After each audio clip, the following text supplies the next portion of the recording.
इसी को लेकर बातचीत करते हैं। हमारे साथ कुछ खास मेहमान जुड़ गए हैं। सबसे पहले उनका तारुफ डॉक्टर जाकिर हुसैन हमारे साथ जुड़ गए हैं, मिडिल ईस्ट एक्सपर्ट हैं। डॉक्टर अभिजीत हमारे साथ जुड़ गए हैं, फॉरेन एक्सपर्ट हैं। और रिटायर्ड मेजर जनरल पीके सहगल साहब हमारे साथ हैं, डिफेंस एक्सपर्ट हैं। आप सभी का बहुत इस्तकबाल है।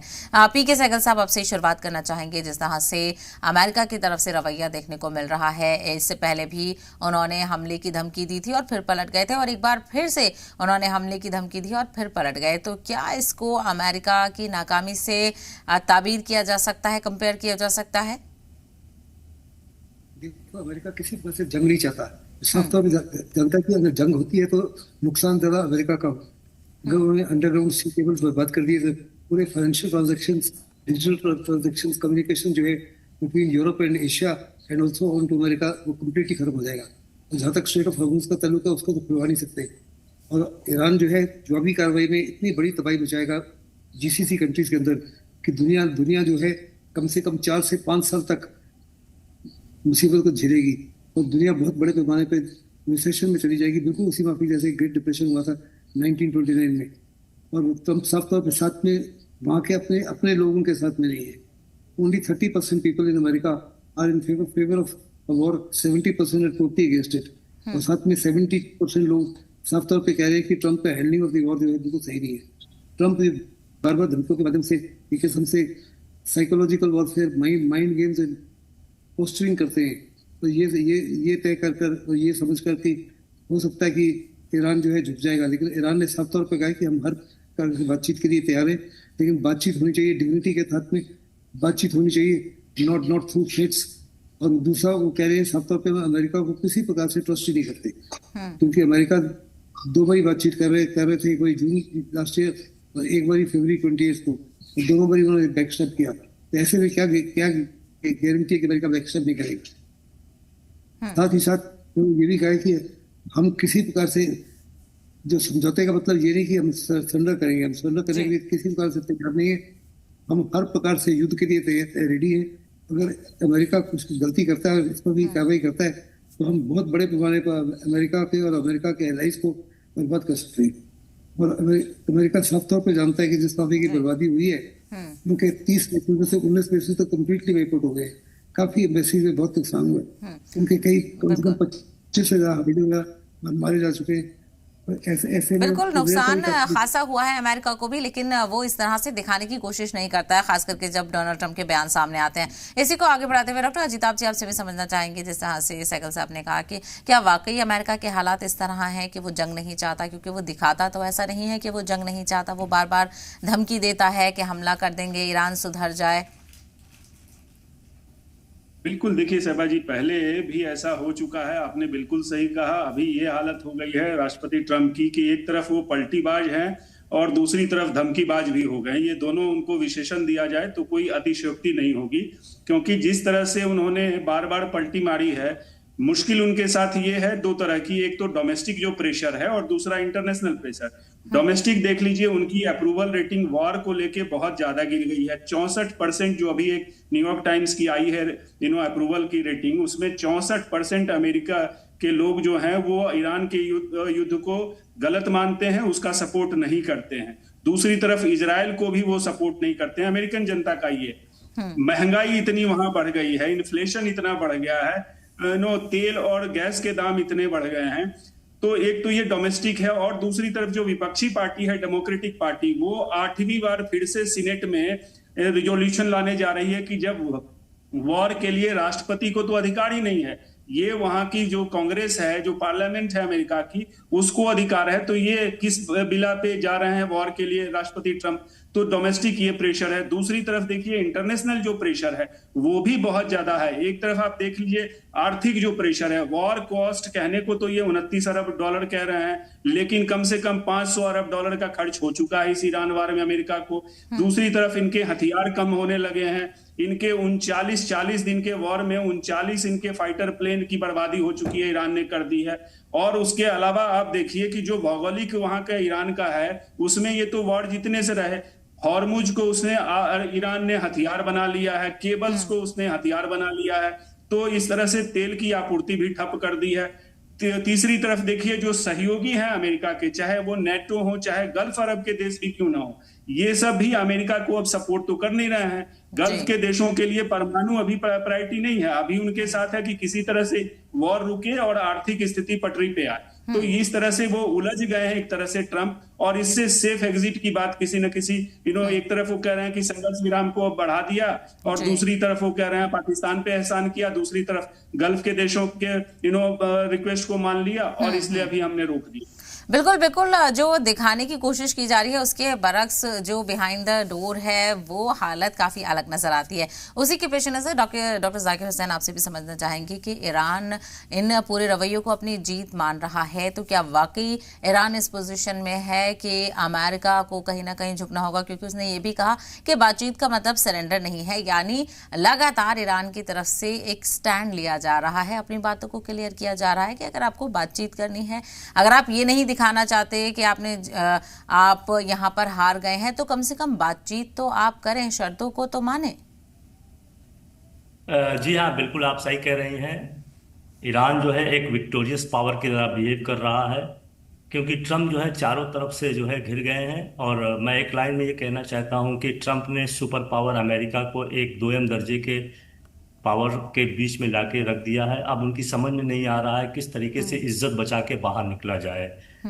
उनको ये एहसास था कि चाइना के विजिट से उनको कुछ मिलेगा, वहां पे भी कुछ नहीं मिला। रशिया, अभी पुतिन साहब वहां पहुंच रहे हैं, उससे भी कुछ हालात नहीं समझ में आ रहे हैं। दूसरी तरफ जो है उनके रिलेशंस इजराइल से भी खराब हो रहे हैं, क्योंकि पहली बार जो हमने देखा कि एक रिलेशन में दरार आ रही है। रब्बीस जो है इजराइल के, वो अमेरिका को गाली दे रहे हैं। पोप जो है ईरान वार को, जो कि पोप जो है वो अमेरिकन के ही हक की बने हुए, वो भी ईरान वार को गलत ठहरा रहे हैं। और जैसा कि हमारे पैनलिस्ट बताया कि इनकी रेटिंग जो है 74 से 70% कम हो गई है, सिर्फ 30% रह गई है। और मौसी हालात अमेरिका के बिल्कुल ख़राब होते जा रहे हैं, और कहा जा रहा है कि इन्फ्लेशन अगर रोकना है तो रेट ऑफ इंटरेस्ट जो है वो बढ़ाना पड़ेगा, जिससे इनकी इकोनॉमी में इन्वेस्टमेंट कम हो जाएगा। भले बाहर के पैसे जाएंगे, तो जो मागा का इश्यू लेके चले गए थे वो भी जो है लड़खड़ा रहा है, साख भी लड़खड़ा रही है, दुनिया में इनकी इमेज भी खराब हो रही है। इनके जो है पावर भी जो सपोर्ट कर रहे हैं वो भी इनके साथ नहीं आ रहे हैं।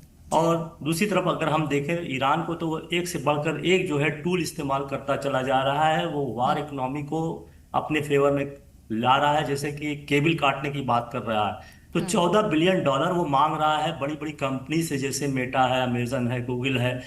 और अगर ये इसके साथ कुछ होता है तो दुनिया का 90% जो है इंटरनेट स्लो डाउन हो जाएगा। उसका क्या कॉस्ट आएगा? गल्फ कंट्रीज ने बेइंतहा इन्वेस्टमेंट किया है डेटा और मेटा, इस सब सारी चीज़ों में, तो उनको कितनी उनको डबल इकोनॉमिक कॉस्ट पे करनी पड़ी। एक तो उनका तेल का जो बिजनेस खत्म हो रहा है, दूसरा इनका जो है डिजिटल वर्ल्ड खत्म हो रहा है। तो वो तो बिल्कुल पंगु हो चुके हैं। उन्हीं की शायद, मैं नहीं मानता कि ट्रम्प बहुत ज्यादा दबाव में गल्फ कंट्रीज के आए हैं, लेकिन हाँ, गल्फ कंट्रीज बराबर उनसे इल्तिजा कर रही है कि आप लड़ाई ना करिए।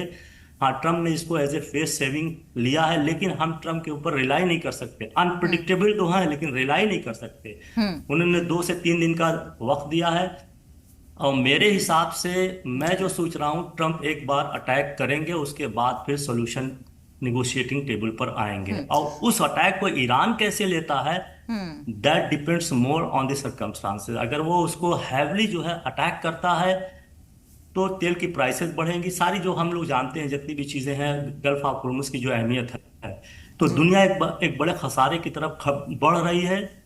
और लगभग जो है 50 से ज्यादा मुल्कों ने एनर्जी राशनिंग और क्राइसिस की जो है डायरेक्टली इनडायरेक्टली डिक्लेयर कर दिया है। तो बिल्कुल, और ग्लोबली इसका असर, बिल्कुल ग्लोबली इसका असर देखा जा रहा है, और सभी मुल्कों पर इसका असर पड़ता हुआ नजर आ रहा है। पीके सहगल साहब, इसी को आगे बढ़ाते हुए जो डॉक्टर जाकिर कह रहे हैं, क्या वाकई एक बड़ा हमला और देखने की बारी यहाँ पर आएगी, क्योंकि तब जाकर फिर बातचीत की मेज पर बैठेंगे दोनों? क्योंकि अभी तो वार पलटवार जारी है, अमेरिका मान नहीं रहा, ईरान कह रहा है हम हर हमले का मुंह तोड़ जवाब देंगे।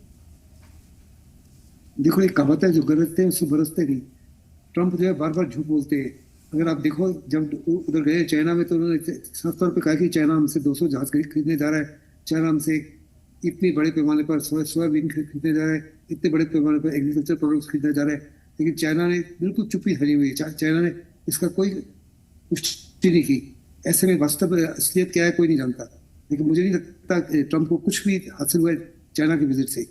और जहाँ तक ट्रम्प का ताल्लुक है, वो साफ तौर पे जानते हैं कि अभी लड़ाई अगर होती है, यस वी कैन स्पेकुलेट कि ट्रम्प जो है कुछ भी कर सकते हैं।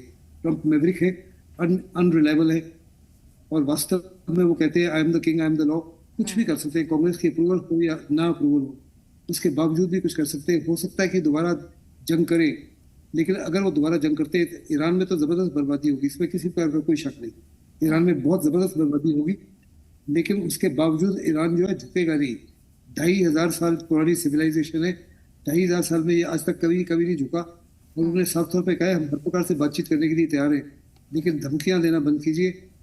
और दूसरा, हमारे माथे के ऊपर बंदूक रख के आप कहते हो डॉटेड लाइन पर साइन कीजिए, हम किसी प्रकार से इस माफी की कार्रवाई नहीं करेंगे। उन्होंने वेपनाइज कर दिया ऑलरेडी स्टेट ऑफ हॉर्मुज को, उसी माफी वो वेपनाइज कर लेंगे। जो समुद्र के अंदर जो केबल्स बिछी हुई हैं, जिनके माध्यम से पूरी फाइनेंशियल और डिजिटल ट्रांजेक्शन होती हैं और कम्युनिकेशन होता है, उसको भी वो वेपनाइज कर सकते हैं। और दुनिया के ऊपर तो असर जबरदस्त होगा, और दुनिया पूरी की पूरी जो है ट्रम्प को ब्लेम करेगी, अमेरिका को ब्लेम करेगी, क्योंकि आर्थिक जो दबाव है दुनिया के ऊपर जबरदस्त पड़ेगा। और उसको ठीक होने में कम से कम 4, 5, 6 साल लग सकते हैं, क्योंकि इतने बड़े पैमाने पर इस पर बर्बादी होगी। जीसीसी कंट्रीज के सारे उनके ऑयल पाइपलाइंस हैं, उनके इंस्टॉलेशन हैं, उनके डिसलाइजेशन प्लांट्स हैं, उनको बर्बाद कर सकता है। और जहाँ तक डोनाल्ड ट्रम्प का ताल्लुक है, डोनाल्ड ट्रम्प भी उनके एनर्जी प्लांट्स को बर्बाद कर देंगे। उनके जितने कनेक्टिविटी के साधन है, चाहे वो रेलवे ब्रिजेस है, रोड ब्रिजेस है, उनको बर्बाद कर देंगे। जी, ठीक है जी। वही डॉक्टर अजीत, आप जी जिस तरह से ये सारी चीज़ें देखने को मिल रही हैं, और अमेरिकी सदर डोनाल्ड ट्रंप के बारे में भी सब बखूबी वाकिफ हैं कि कुछ पता नहीं किस पल वो क्या गलत फैसला ले लें और किस तरह से अपनी अगली चाल चलें, तो क्या इस बर्बादी का मंजर देखने को मिल सकता है और कितना अलर्ट रहने की ज़रूरत है इस पूरे हालात से?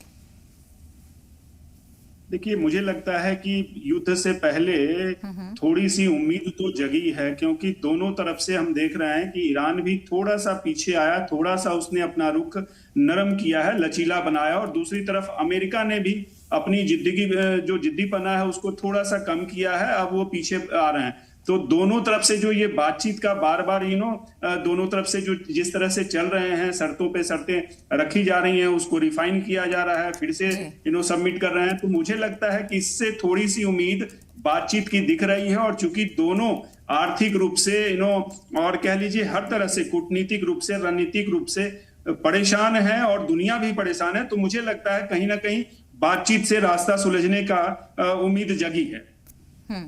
बिल्कुल, यानी बातचीत को लेकर लगातार इंतजार किया जा रहा है, लेकिन बातचीत हो नहीं पा रही है। डॉक्टर जाकिर हुसैन, फिर से सुना गया था कि पाकिस्तान फिर से सालिसी की कोशिश कर रहा है, क्या इस बार उम्मीद लगाई जाए कि मीडिएशन से कोई बात बन पाएगी? देखिए, दोनों पार्टी जो है मीडिएशन पे बिलीव कर रही है, पाकिस्तान को बीच में रखना चाहती हैं। किसी ने रिजेक्ट नहीं किया है, लेकिन पाकिस्तान के अंदर इतनी कुव्वत नहीं है कि किसी एक पार्टी को कुछ कन्विंस करा सके। अब दूसरा मसला ये है कि मसला कहाँ फंसा है, ये हमको समझना चाहिए जी। अमेरिका, इजराइल और ईरान के मफादात बिल्कुल अलग हैं। अमेरिका कुछ चाहता है, इजराइल कुछ चाहता है, हम जानते हैं क्या चाहता है। ईरान भी कुछ चाहता है, वो चाहता है कि ये लड़ाई जो है बार बार ना हो, ताकि हम ब्लीड ना करें, हमें बार बार खून निकालना पड़े, हम खत्म हो जाए। वो वॉर ऑफ एग्जिस्टेंशियल वॉर लड़ रहा है, अपने अस्तित्व की लड़ाई लड़ रहा है। और ट्रम्प इसमें कोई ऐसी होप नहीं दे रहे हैं कि फ्यूचर में कोई लड़ाई नहीं लड़ी जाएगी। तो ईरान को इसीलिए है, ईरान एक हार्ड बार्गेनिंग कर रहा है, क्योंकि वो न्यूक्लियर इनरिच फ्यूल नहीं छोड़ना चाहते, क्योंकि वो नेशनलिज्म का इशू बन चुका है। दूसरा जो है, सैंक्शन भी एक ट्रम्प नहीं हटा रहे हैं, तो वो हुर्मुज को पकड़ के बैठा है, जिससे जो है उसको इनकम आती रहेगी और चीजें खत्म, उसके ऊपर सैंक्शन बिल्कुल बेकार हो जाएगा, कोई मतलब नहीं बनता। केबल का मसला भी आ गया है, उससे इनकम जनरेट करेगा। तीसरा जो है, जो जिस तरीके की डिमांड ट्रम्प कर रहे हैं, वो इजराइल की ही डिमांड है, वो पूरी नहीं हो पाएगी। मिसाइल खत्म कर दीजिए, रेजिस्टेंस ग्रुप का सपोर्ट खत्म कर दीजिए, आप जो है और भी चीजें जो है गल्फ कंट्रीज में जो अपना पावर है, ये सब रोक दीजिए। ये पॉसिबल नहीं है। ईरान अब इससे ऊपर उठ चुका है। ईरान एक रीजनल पावर हो गया है और रीजन से ज्यादा उसका इम्पैक्ट बाहर तक गया है, जिस तरीके से हुर्मुज को रोका है। तो ट्रम्प को इस रियलिटी को समझना है कि ईरान जो है 28 फरवरी वाले के पहले का ईरान और आज के ईरान में जमीन आसमान का फर्क फर्क है। है। लेकिन ट्रम्प जो है 28 फरवरी के पहले के ही मुकालते में पड़े हैं। ईरान झुकने वाला नहीं है, क्योंकि उसके एग्जिस्टेंस की लड़ाई है। और आप देखिए कि जिस तरीके से वो मस्जिदों में और टेलीविजन पे पब्लिक को जो है गन ट्रेनिंग दे रहा है, गन चलाने की, AK-47 राइफल को फिट करने की, देखिए तमाम वायरल है, इसको देखिए। तो ये जो है 9 करोड़ लोगों को मरने और मारने पे आमादा कर चुका है। हम्म। ये कहता है कि आप आके हमारे पानी के डिसलिनेशन प्लांट को भी डिस्ट्रॉय कर दीजिए, उससे कोई फर्क नहीं, क्योंकि हमारी आइडियोलॉजी, हमारे सिद्धांत जो है करबला से चला है। करबला में लोगों को बगैर पानी मारा गया था। जी। तो इस फीलिंग को उसने नेशनलिज्म से एंड आइडियोलॉजी से जोड़ दिया है, और ये कह रहा है कि लास्ट ईरानियन भी खड़ा रहेगा लड़ने के लिए। अगर हम चले भी जाते हैं कोई बात नहीं है, आने वाली जनरेशन इसका बदला लेगी। बिल्कुल बिल्कुल। तो ईरान ईरान का के जो सामने ये पैगाम मसला है वो यहाँ पर वाजे है, और उसको कोई शक व शुबात नहीं है। वो अपने बयान भी नहीं बदल रहा, उसका स्टैंड क्लियर है। लेकिन सहगल साहब, जो बात आई थी जो न्यूक्लियर एनरिचमेंट को लेकर, प्रोग्राम को लेकर पूरा तनाव चल रहा है, उसमें जो कहा जा रहा था कि 20 साल तक ईरान अपना प्रोग्राम रोके, तो क्या इससे कोई बात बन पाएगी और क्या ईरान इस पर एग्री भी हो पाएगा? ईरान ने बार बार साफ तौर पर कहा कि वो किसी प्रकार से न्यूक्लियर हथियार नहीं बना दे, और ना ही उनकी अपेक्षा है या ना ही उनकी कोशिश है न्यूक्लियर हथियार बनाने के लिए। लेकिन जहां तक अमेरिका का ताल्लुक है, अमेरिका कह रहा है कि 20 साल के लिए ईरान जो है कॉम्प्रोमाइज कर लेगा कि 10 साल के लिए, 10 साल के लिए, लेकिन शायद 20 ईयर्स के लिए अपने आप को, अपनी फ्यूचर जनरेशन को दांव पर नहीं लगाएगा। दूसरा, जो जहाँ तक 440 kg उनके पास जो एनरिच्ड यूरेनियम है, जो अमेरिका कह रहा है, डोनाल्ड ट्रम्प कह रहा है कि हमको सौंपिए, वो किसी प्रकार से अमेरिका को नहीं सौंपेंगे, लेकिन वो किसी न्यूट्रल देश या इंटरनेशनल एटॉमिक एनर्जी एजेंसी उसको दे सकते, या उनको डाइल्यूट कर सकते, या वो रशिया को भेजने के लिए तैयार है। अगर जो 28 फरवरी से बातचीत हो रही थी, उस समय साफ तौर पर उन्होंने कहा था कि वो रशिया को ये देने के लिए तैयार है, लेकिन अमेरिका को का मतलब ही नहीं है कि अमेरिका को किसी प्रकार से नहीं देंगे। और ईरान को साफ तौर पर नजर रखता है कि ये जो लड़ाई हुई है 28 फरवरी की, ईरान इस लड़ाई में जीत अपर हैंड, उसका अपर हैंड है, और उनको लगता है कि इस समय डोनाल्ड ट्रम्प कमजोर है, उनको डोमेस्टिक सपोर्ट नहीं है, उनको नेटो का सपोर्ट नहीं है, उनको एलाइज का सपोर्ट नहीं है। और वास्तव में इस समय उनकी इलेक्शन भी नवंबर में होनी है, जिससे जबरदस्त उनके ऊपर प्रेशर है अपनी अप्रूवल रेटिंग को ठीक करने के लिए, नहीं तो बहुत बड़े पैमाने पर वो लेम डक प्रेसिडेंट हो जाएंगे। सेनेट और हाउस ऑफ रिप्रेजेंटेटिव दोनों में अपनी बढ़त को खो बैठेंगे। तो उनको भी साफ तौर पर नजर आ रहा है, वो चाहते हैं किसी ना किसी तरीके से कुछ समझौता हो जाए, जिसको वो एक किस्म से अपनी विक्ट्री के तौर पे अपने लोगों को पेश करें, जिससे उनकी अप्रूवल रेटिंग ऊपर चढ़े।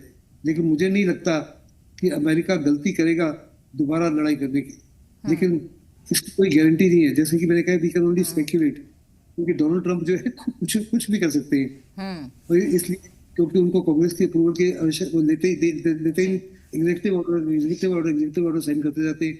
जितना एग्जीक्यूटिव ऑर्डर उन्होंने साइन किए, इतने शायद अमेरिका इतिहास में पिछले 100 साल में इतने एग्जीक्यूटिव ऑर्डर नहीं साइन हुए। वो तो आए दिन एग्जीक्यूटिव ऑर्डर साइन करते रहते हैं, और साफ तौर पे कह रहे हैं कि I am the king, I am the law, आपने जो करना कर लीजिए, मैं तो वही करूंगा जो मेरा मन कहता है। Back to you. जी बिल्कुल। डॉक्टर अजिताभ जी, आप कितना इत्तेफाक रखेंगे इस बात से, क्योंकि अमेरिका के बयानों में जिस तरह की चीज़ें देखने को मिल रही हैं, यानी अलर्ट रहना बहुत ज़रूरी है, भरोसा नहीं किया जा सकता, कुछ पता नहीं। हालांकि अमेरिका भले ही हालत में ना हो, लेकिन फिर भी अगर डोनाल्ड ट्रम्प सनके तो फिर वो हमला भी कर सकते हैं। देखिए, राष्ट्रपति ट्रम्प का जो इतिहास रहा है, उनको जो नोबेल प्राइज जीतने की उनकी चाह जो रही है, और अमेरिकन सुपरमेसी जो कहते हैं, हेजुमनी बनाने की उनकी जो है, वो तो कमता दिख नहीं रहा है। अभी देखिए, कल ही आया कि पाकिस्तान में इमरान खान की सरकार को भी गिराने में अमेरिका का हाथ था। तो ऐसे में उनके जो एम्बिशन है, वो जब तक नहीं उस पर कंट्रोल होगा, और दिक्कत ये है कि कंट्रोल करेगा कौन, वो किसी की सुनते भी नहीं है, ना अपने डोमेस्टिक जो उनके हैं उस पे भी बहुत ज्यादा ध्यान दे पा रहे हैं, और ना इंटरनेशनली। तो उन्होंने इतनी अफ्रीका से लेके और कह लीजिए अफगानिस्तान तक जिस तरह से उनकी पॉलिसी रही है, दिखता तो नहीं है, बट चूंकि वो घिरे से हैं, और जो चीन में उनको विफलता हाथ लगी है, राष्ट्रपति पुतिन वहां जा रहे हैं, तो एक तरफ चीन के थ्रू जो ध्रुवीकरण हो रहा है, दूसरी तरफ विश्व के अन्य देश भी अमेरिका के पक्ष में नहीं दिख रहे हैं। आर्थिक रूप से भी अमेरिका पे बहुत ज्यादा प्रेशर है। मुझे लगता है वो 4 बार सोचेंगे युद्ध को फिर से ले जाने में, और यहीं पे थोड़ी सी उम्मीद बन रही है, क्योंकि अभी जी। ईरान भी कह रहा है, जैसे उसने सैंक्शन के जो अमाउंट उसके पकड़ रखे हैं अमेरिका ने, वो अब तैयार होता दिख रहा है कि शायद 25% हमें दे दो कम से कम अभी, ठीक तो भी है। हम मान लेंगे, बाकी बाद में तो थोड़ी सी मुझे लगता है कहीं ना कॉमन पॉइंट में वो मिल जाएंगे। बिल्कुल, ऐसे में देखना बेहद अहम होगा कि किस और ये जो कशीदगी है वो जाती है। बहुत शुक्रिया आप तीनों का इस हवाले से बातचीत करने के लिए अपना कीमती वक्त देने